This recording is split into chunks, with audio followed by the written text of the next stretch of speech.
आंबेडकर आपल्याला या ठिकाणी मार्गदर्शन करतील। वंचित बहुजन आघाडीचा सरदार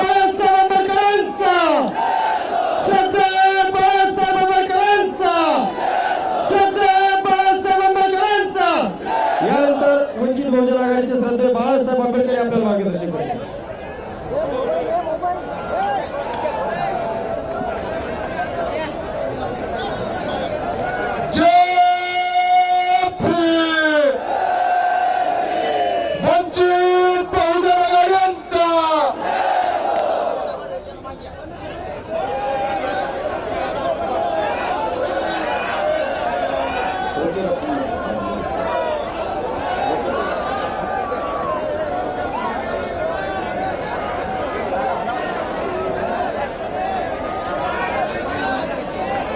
सगळ्यांनी खाली बसून घ्या। समोरचे जे खाली बसा, खाली बसा। रेलिंगला जे उभे आहेत त्यांनी सुद्धा खाली बसून घ्या, खाली बसा।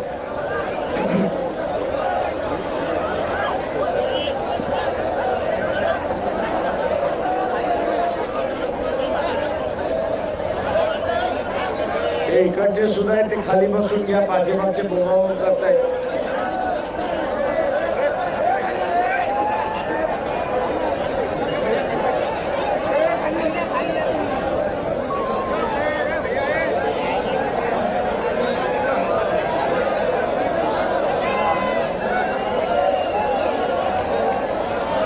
कोणीही एकमेकाला सांगू नका, मी इथे बसून सांगतो म्हणजे शांतता राहील।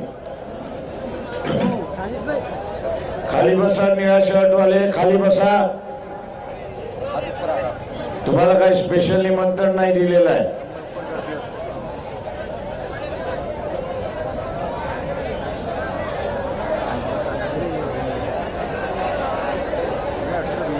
तेरा तारखेला जे निवडणुका होतात आहेत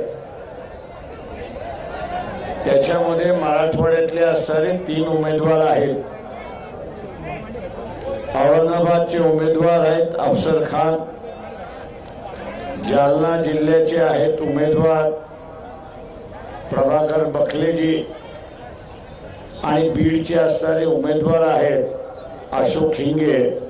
या तिघांचीही निशाणी गॅस सिलेंडर आहे, हे आपण सगळ्यांनी लक्षात ठेवलं पाहिजे। मित्रो,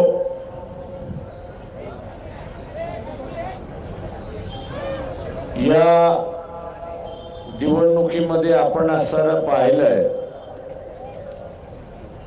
उमेदवार काँग्रेस शिवसेनेचा असेल किंवा भारतीय जनता पक्ष शरद पवार,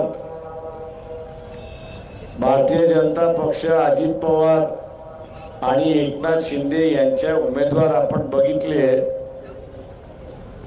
तर एकाच समाजाचा आहे।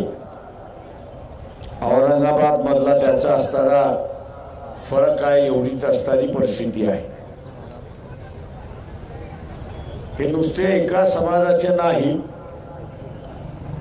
तर हे नात्या गोत्याचे आहेत, हे आपण असताना लक्षात घ्या। हे सगळे मराठा समाजाचे आहेत, पण तेही श्रीमंत मराठा समाजाचे। जरांगे पाटील यांनी उभा केलेला जो मराठा समाजातला वर्ग आहे त्याच्यामधला एकही उमेदवार दिलेला नाही। सत्ता ही मराठा समाजाच्या नावाने, पण प्रत्यक्षात ही असणारी सत्ता घराणेशाहीच्या हातामध्ये, हे आपण लक्षात घ्या।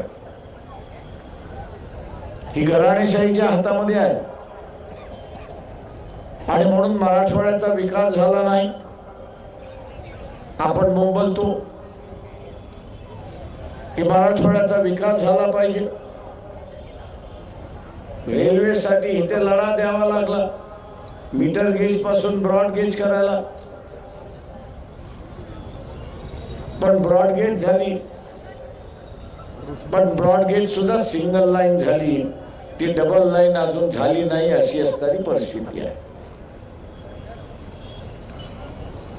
डबल लाईन कदाचित झाली असती तर मराठवाड्यामध्ये येण्या जाण्याचा वेळ जो आहे तो अर्धा कमी झाला असता, अशी परिस्थिती आहे.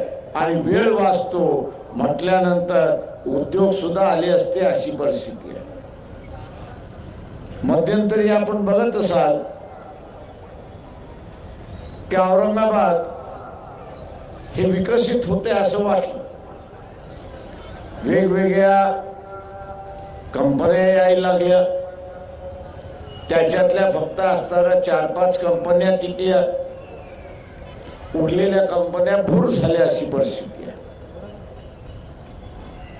आणि त्याचं कारण आहे की ज्या काही सोयी सवलती दिल्या पाहिजेत, महाराष्ट्र शासनाने दिल्या नाहीत. मराठवाडा आहे, मागासलेला भाग आहे, म्हणून मागासलेला भाग राहिला पाहिजे, अशा दृष्टीने महाराष्ट्र शासन बघत आलं, अशी परिस्थिती आहे. माझं आव्हान आहे आपल्या सगळ्यांना की आपल्याला असताना हे बदलायचं असेल तर इथलं सत्ता परिवर्तनातलं बदल झालं पाहिजे. आणि सत्ता परिवर्तनातला बदल झाला तर मराठवाड्याचा विकास झाल्याशिवाय राहणार नाही, हे आपण लक्षात घ्या. ज्या घराणेशाहीला आपण सत्ता देतोय, ज्या घराणेशाहीला आपण असताना सत्ता देतोय, ते शरीराचा एक डावा हात आहे आणि एक उजवा हात आहे. तो शरीरातला डावा हात आहे आणि उजवा हात आहे. सत्ता उजव्या हातात आली काय, डाव्या हातात आली काय, ती शरीराकडेच आली म्हणजे कुटुंबाकडे आली, अशी परिस्थिती आहे. आणि म्हणून आपल्याला या ठिकाणी नाचवण्यात येतात. इलेक्शनच्या वेळेस हे दोघं कोंबड्यांसारखे झुंजतात आणि आपल्याला असं वाटतं की यांची झुंज खरी झुंज आहे, पण यांची झुंज ही नौटंकीची झुंज असते, आपण लक्षात घ्या. देखावा असतो, फसवागिरी असते. इलेक्शनच्या दिवशी मतदान झालं की दुसऱ्या दिवशी दोघं एका हॉटेलमध्ये खाताना आपल्याला दिसतात आणि मग आपण म्हणतो अरे बाबा आता तर भांडत होते ना, आता कसं जमलं. त्यांचं भांडण कधीच नव्हतं, तुम्हाला फसवायचं होतं म्हणून भांडण होतं. काही प्रमाणात असणार तीच बाब या ठिकाणी होते, हे आपण लक्षात घ्या. मी इथल्या मुस्लिम बांधवांना सांगणार आहे की मुस्लिम मतावरती तुम्ही असणारा सीट जिंकू शकत नाही, अशी परिस्थिती आहे. चंद्रपूरमध्ये काँग्रेस पक्षाची असणारी उमेदवार मिसेस धानोरकर यांनी स्टेटमेंट केलं, जिंकणारी बाई होती असं मी त्या ठिकाणी मानतो. तिने स्टेटमेंट असं केलं की जिल्हा परिषदेची सत्ता, आमदारकीची सत्ता आणि खासदारकीची सत्ता ही कुणबी समाजातच असली पाहिजे. तिने स्टेटमेंट काय केलं की जिल्हा परिषदेची सत्ता, नगरपालिकेची सत्ता, आमदारकीची सत्ता, खासदारकीची सत्ता ही कुणबी समाजातच राहिली पाहिजे. चंद्रपूर मधल्या मतदारांनी सांगितलं आता तुला आम्ही बघतो, आम्ही तुला बघतो.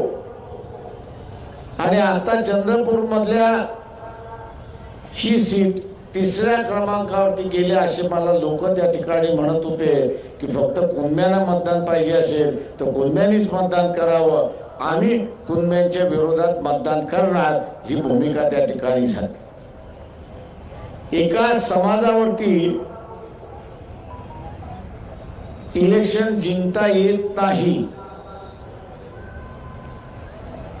तुम्हाला सर्व समावेशक व्हावं लागेल. आणि सर्व समावेशक झाल्यानंतरच निवडणुका या ठिकाणी जिंकता येतील अशी परिस्थिती आहे. आज या औरंगाबाद मध्ये चर्चा आहे की वंचित बहुजन आघाडीने एक मुस्लिम उमेदवार दिला. जे बोलतात आहेत मी त्यांना असताना विचारतो की विधानसभेमध्ये याच MIM ने वंचितच्या पाठीत खंजीर खुपसला की नाही एवढं फक्त असताना सांगा.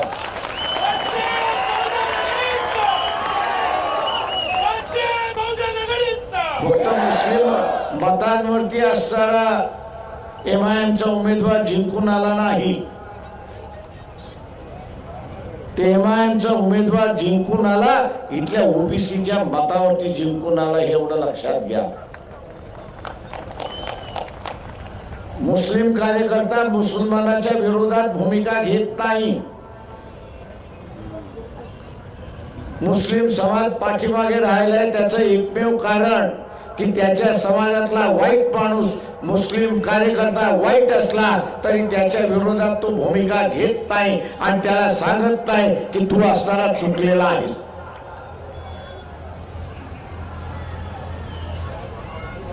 ती मग ओएसी असेल किंवा इतर कोणी असतील, युती केल्यानंतर युतीचा धर्म हा निभावावा लागतो. तो निभावता येत नसेल तर युत्या करू नका.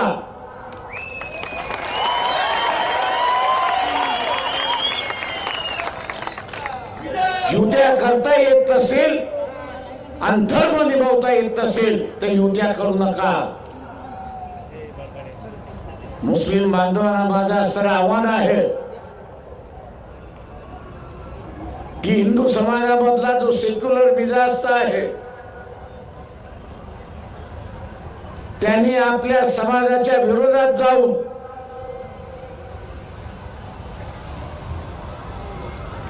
सेक्युलर उमेदवार आणि सेक्युलर राजकारण या देशामध्ये उभारलं पाहिजे. म्हणून त्यांनी असताना एका मुस्लिम माणसाला मतदान दिलं. त्याची कदर तुम्हाला आहे की नाही? आणि मुस्लिम बांधव हे जर कदर करणार नसतील तर येत्या काळामध्ये तुमच्या बरोबर कोण उभं राहणार नाही हे लक्षात घ्या. एका मौलवींना सुद्धा इशारा देतोय की मानवतेच्या नात्याने आम्ही तुमच्या बरोबर उभे राहू, पण तुम्ही सुद्धा मानवतेच्या नात्याने माणुसकी बरोबर आणि सेक्युलर बरोबर उभं राहायला त्या ठिकाणी शिकलं पाहिजे. फक्त माझ्या धर्माचा आहे आणि म्हणून सर्व गुन्हे माफ अशी असणारी भूमिका घेणार असाल तर जे बीजेपीचं राजकारण आहे, मुसलमानांना वेगळं पाडण्याचं जे राजकारण आहे ते यशस्वी इथला मौलवी आणि इथला मुस्लिम समाज करतोय हे आपण असताना लक्षात घ्या.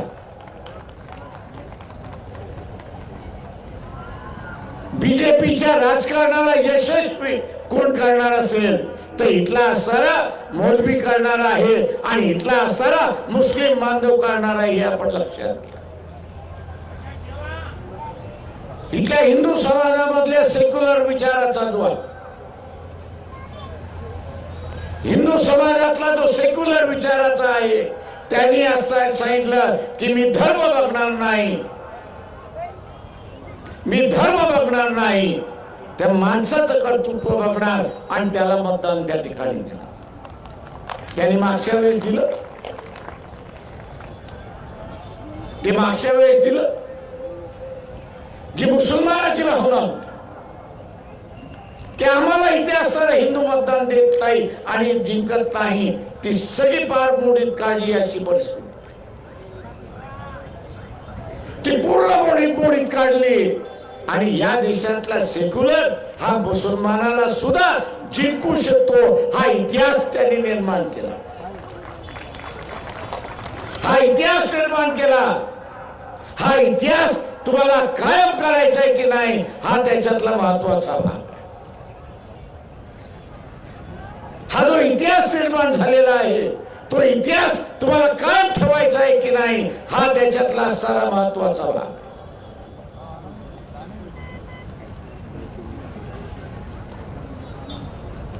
कालच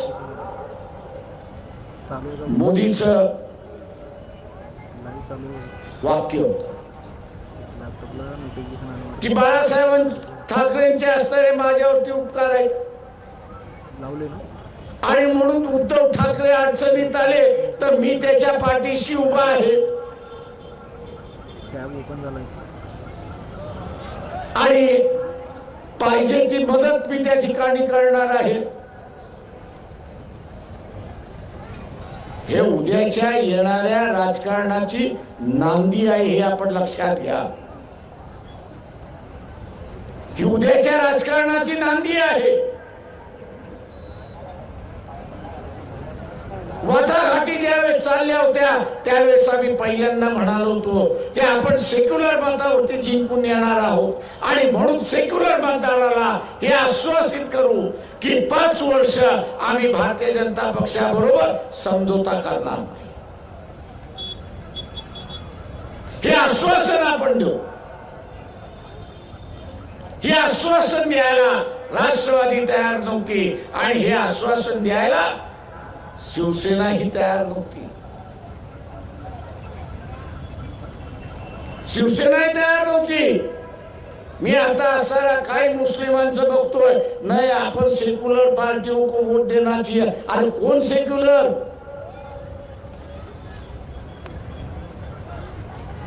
कोण सेक्युलर? 25 वर्ष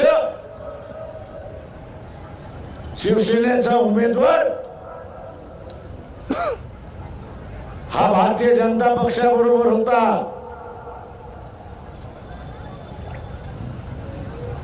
भारतीय जनता पक्षाबरोबर होता. तिथं जमलं नाही की मुद्दामून फाटून घेतलं की आपल्याला 48 जागा जिंकायच्या आहेत आणि म्हणून फारकत घेऊन इथे असणारी युती घेतली. आम्हाला शंका होती म्हणून आम्ही म्हणालो की बाबा सेक्युलर मतदाराला आश्वासन देऊ की 5 वर्ष आम्ही त्या ठिकाणी जाणार नाही, बीजेपी बरोबर जाणार नाही. आश्वासन दिलं नाही आणि इलेक्शनच्या दरम्यानच आपल्याला दिसतंय की मोदी हे सांगत चुकलेले आहेत की काळजी करू नका, उद्धव ठाकरे आणि त्यांची सेना आपल्याकडे आल्याशिवाय राहणार नाही, आल्याशिवाय राहणार नाही. हे संकेत आहेत, ही दिशा आहे. आणि मग मी इथल्या मुसलमानांना विचारतो कि किस जबान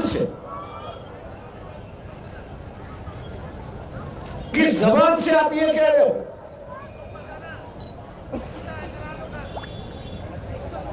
कि शिवसेना जो है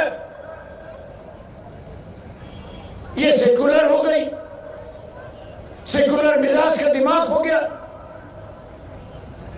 कांग्रेस ने एक वॉशिंग मशीन का एडवर्टाइजमेंट दिया और कहा है कि मोदी जी वॉशिंग पाउडर डाल के उनको धुलाते हैं और उनका दाग जो है, दामन का दाग जो है वो निकल जाता है. मैं इन मुसलमानों से पूछना चाहता हूं कि कांग्रेस ने ऐसी कौन सी मशीन निकाली है, कांग्रेस ने ऐसी कौन सी मशीन निकाली है कि जिसमें उसको अंदर डालो और धार्मिक आदमी जो है वो सेक्युलर बन जाता है, पूरी विचारधारा उसकी बदल जाती. मुखौटा तो हर वक्त कोई बदलता रहता है, लेकिन मुखौटे के पीछे जो असली तस्वीर है वो ही सामने लेने की चलिए. ये मुखौटा जो है ये दिखावा है. अगर मुस्लिम समाज यहां पे चूक गए, अगर मुस्लिम समाज यहां पे चूक गया तो मान लो दोबारा ये मौका आपको मिलेगा नहीं। ये बात मैं नहीं कह रहा हूं, इस देश की जो अर्थ मंत्री है निर्मला सीतारामन, उनके जो पति है परकला प्रभाकरन, उनकी 10 या 12 दिन पहले वीडियो पे मुलाकात है और उस वीडियो के मुलाकात में उन्होंने कहा है कि अगर दोबारा मोदी चुन के आते हैं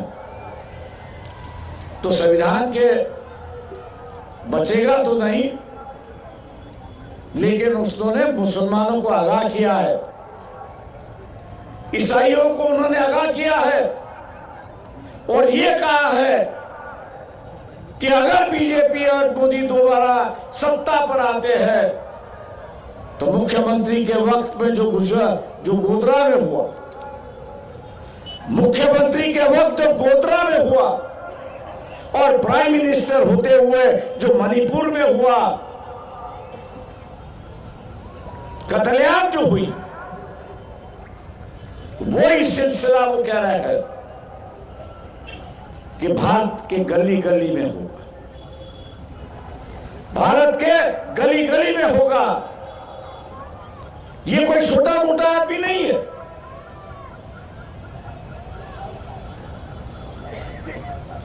जिसके बीवी के हाथ में इस देश की पूरी तिजोरी है और उसके सही के बिना, सिग्नेचर के बिना या कुछ हिलता नहीं है, ऐसे व्यक्ति आपको आगाह कर रहा है। इसलिए इस बात को नजरअंदाज मत करना, इस बात को आप नजरअंदाज मत करिए। कुछ लोग मुझे कहते हैं इतिहास का दोहराना देते कि हम तो लड़ने वाली कौन है। मैं उनसे ये पूछता फिर गोधरा में क्यों नहीं लड़े भैया? बदले की भावना क्या, तो फिर गोधरा में क्यों ने बदला लिया? ये जो इतिहास जो है वो सबक सिखाता है कि वह हम लोग लड़ना चाहिए, ये नहीं कि उसकी दुआ दे के हम लोग ये करें। अगर हम लड़ेंगे नहीं तो अपने आप को बचाएंगे नहीं, और लड़ना है तो या इस बार वोट के माध्यम से लड़ना है और यही देखना है कि हम लोग दोबारा इतिहास इस औरंगाबाद में दोबारा।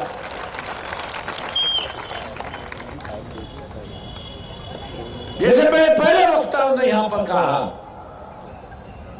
कि जो वंचित बहुजन अघाड़ी के साथ में जो मतदार है, वंचित बहुजन अघाड़ी के साथ में जो मतदार है वो मतदार आज भी अफसर के साथ में, आज भी अफसर के साथ में है। और मैं मुसलमानों से पूछता हूं, आप हारने वाले के साथ जुड़ोगे या जीतने वालों के साथ जुड़ोगे?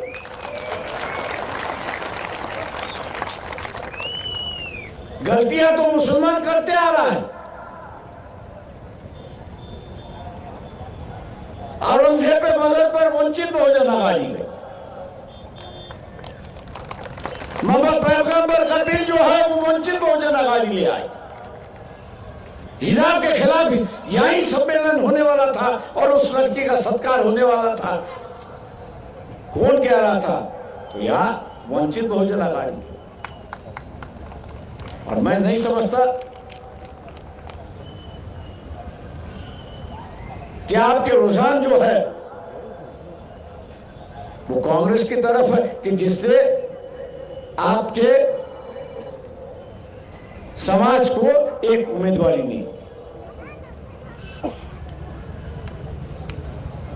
महाराष्ट्र में एक भी उम्मीदवारी नहीं, राजस्थान में एक उम्मीदवारी नहीं, मध्य प्रदेश में एक उम्मीदवारी नहीं थी, और मुसलमान आज ये कह रहा है कि हम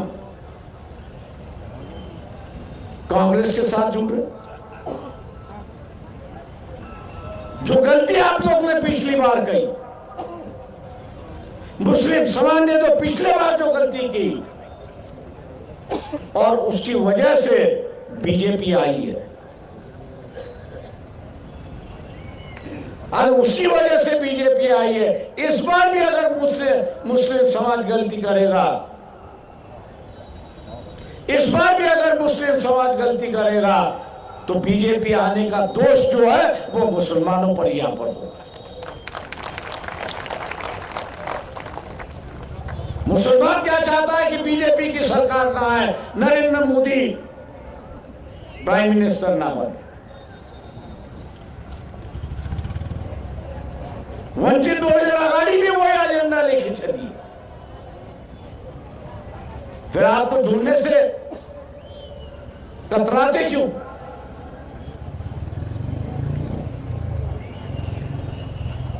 आप जोड़ने से कतराते क्यों? आपका मजहब तो यह सिखाता है कि जिस पर जुल्म हो रहा है, अत्याचार हो रहा है, उसको साथ दो, उसके साथ हो तो अल्लाह आपको दुआ दे। यहां मालियों को टिकट नहीं है, धनगरों को टिकट नहीं दिया और किसी समाज को नहीं दिया। और अत्याचार जो होता है वो जिनको टिकट दिया हुआ है कांग्रेस वालों ने, वही तो अत्याचार मुसलमानों पे कर रहा है। इस बात को आप भूल गए। एक नया रास्ता, दोस्ती का रास्ता, भाईचारे का रास्ता, विश्वास का रास्ता, सेक्युलर का रास्ता वंचित बहुजन आघाड़ी आपके सामने रखती है। वंचित बहुजन आघाड़ी आपके सामने रख रही है। आज बीजेपी और नरेंद्र मोदी ये कह रहे हैं, इनडायरेक्टली कह रहे हैं कि कांग्रेस का जो एजेंडा है वो मुस्लिम लीग का एजेंडा है, और उसके आगे जाके ये कह रहे हैं कि देश का बंटवारा। कभी आपने सोनिया गांधी, राहुल गांधी, खड़गे ने इसके खिलाफ का बयान दिया, ये आपने सुना है? जिनकी हिम्मत नहीं है अपनी इज्जत बचाने की, अपनी इज्जत बचाने की हिम्मत नहीं है, वो आप लोगों की क्या हिफाजत करेंगे? आपकी अगर हिफाजत करना है तो आपको ही हिफाजत करना जरूरी है। और इसलिए मैं आप लोगों से ये कहता हूं कि हम लोग की कोशिश है कि मुस्लिम समाज अपने पैरों पर खड़ा हो, और इसलिए इस इलेक्शन में 5 जगह जो है वो मुसलमान कैंडिडेट हम लोग ने उतारे। अफजल खान उसमें से एक है। वक्त हो चुका है, वक्त हो चुका है। इसलिए मैं आपसे गुजारिश करता हूं, विनती करता हूं कि ये तीनों उम्मीदवारों की जो निशानी है, ये गैस सिलेंडर है। गैस सिलेंडर का सामने का बटन दबाकर इनको भारी वोटों से जिताइए। इन्हीं लफ्जों के साथ रजा लेता हूं। खुदा हाफिज।